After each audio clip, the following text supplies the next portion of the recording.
Hello friends, कसे आहात? आमचा कुशाग्र मँगो खाण्यामध्ये खूप व्यस्त झालेला आहे. तुम्हाला माहीतच आहे, आता सध्याचा सीझन म्हणजे मँगोचा आहे. सगळीकडे रसपोळ्या, पुरणपोळीची मजा चालू आहे. पण आमच्या कुशाग्रला रसपोळीपेक्षा नुसता आंबा खाणं खूप आवडतो आणि विशेष म्हणजे त्याने कैऱ्या पण खूप आवडीने खाल्लेल्या आहेत. कितीही आंबट कैरी असली तरी तो खातो. म्हणजे त्याला एकंदरीत मँगो हे फळ खूप आवडतं आणि तो प्रत्येक सीझनचा एन्जॉय घेतो. प्रत्येक फळ आवडीनं खातो. अशी कुठलीच गोष्ट नाही की तो खात नाही. त्याला आम्ही लहानपणापासूनच वेगवेगळी फळं खायला शिकवलेली आहेत आणि तो खातो पण. आणि त्याच्यामध्ये खूप खूप एन्जॉय करतो तो बघा.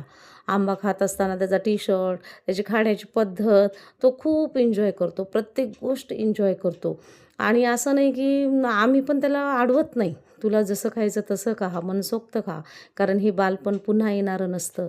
म्हणून आम्ही पण म्हणजे त्याला जे करायचं ते करू देतो. कुशाग्रच्या म्हणजे आत्तापर्यंतची जी त्याने फळं खाल्ली त्याच्यामध्ये आंबा हे त्याला खूपच आवडताना दिसत आहे आणि तो आवडीने खातही आहे. Thank you.